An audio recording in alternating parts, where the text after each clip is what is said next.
Salah satu pertanyaan yang sering masuk kepada saya terkait tim Agile adalah bagaimana menemukan orang yang tepat untuk menjadi tim Agile atau squad member.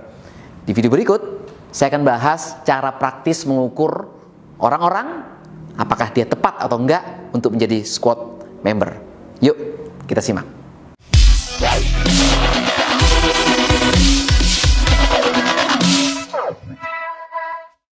Ada dua jenis tipe squad member, yaitu inisiator dan co-kreator. Sederhananya begini, kalau inisiator itu yang kita butuhkan dari mereka adalah lebih kepada soft kompetensinya. Inisiator kita butuhkan semenjak Agile Squad itu bergulir di awal hingga akhir nanti. Sementara kalau co-kreator, yang kita butuhkan dari mereka lebih kepada hard kompetensinya. Dan ini bisa jadi kita butuhkan spesifik di durasi tertentu, tidak sepanjang durasi project. Nah, bagaimana sih cara kita mengukur orang-orang yang mungkin sudah kita petakan untuk menjadi kandidat-kandidat inisiator, sehingga kita punya confidence level yang cukup tinggi supaya mereka bisa berkontribusi maksimal kepada squad. Ada 3 cara praktis yang bisa kita lakukan saat kita screening para calon inisiator. Saat ini saya akan fokus kepada screening inisiator, begitu ya. Yang pertama, kita perlu mengukur seberapa mereka passionate dengan squad mission. Seperti kita ketahui, ketika kita set up sebuah Agile project, kita perlu menentukan dulu tentang squad mission. Nah, ini kita bawa ketika kita ngobrol dengan para kandidat inisiator itu. Ungkapkan, utarakan squad mission-nya, kemudian minta mereka menakar diri mereka sendiri, seberapa mereka passionate dengan squad mission itu, skala 1 sampai 4 misalkan, gitu ya. Ketika mereka sudah menentukan skornya, tanyakan, coba tolong ceritakan alasan kenapa kok Anda menilai Anda di level itu. Perhatikan alasan yang disampaikan.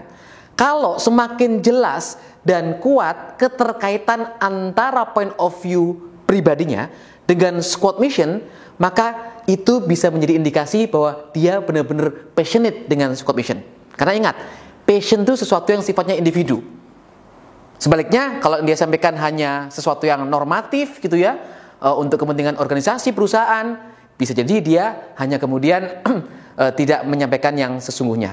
Itu yang pertama, mengukur passion dia terhadap squad mission. Yang kedua, minta dia untuk menilai dirinya seberapa dia nanti akan bisa berkontribusi terhadap squad. Minta scaling lagi 1 sampai 4. Dan ketika si kandidat itu sudah menyampaikan skornya, minta dia memberikan contoh konkret kontribusi yang menurut dia bisa dia berikan terhadap squad untuk mencapai squad mission. Semakin contohnya konkret dan tidak terbatas hanya pada area yang mana selama ini dia berada, area yang selama ini mungkin dia punya pengalaman panjang, semakin beragam contoh-contoh kontribusi yang disampaikan, itu bisa menjadi indikasi bahwa orang ini semakin terbuka dengan cara-cara yang baru, berbeda, yang mana itu menjadi modal yang penting untuk sebuah Agile Squad. Cara kedua. Cara ketiga adalah ceritakan bahwa dalam perjalanan squad nanti akan banyak kenyataan-kenyataan lapangan yang berbeda dengan yang direncanakan. Nah, minta kandidat itu menilai seberapa dirinya mampu beradaptasi dengan situasi seperti itu.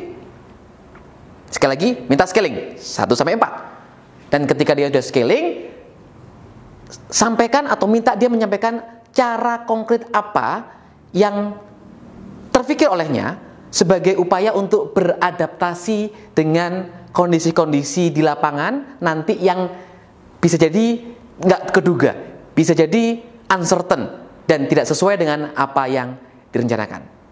Nah, ketika penjelasan dia, contoh dia, cara-cara yang disampaikan itu semakin konkret, semakin spesifik, itu bisa menjadi indikasi bahwa orang ini memang sudah terbiasa beradaptasi dengan situasi-situasi yang tidak normal, yang tidak terduga. Nah, 3 pertanyaan tadi mudah-mudahan menjadi petunjuk bagi Anda untuk mengukur seberapa orang-orang yang sudah kita petakan untuk menjadi inisiator, akhirnya kita bisa punya confidence level lebih baik untuk merekrutnya menjadi inisiator dari Agile Squad. Semoga bermanfaat.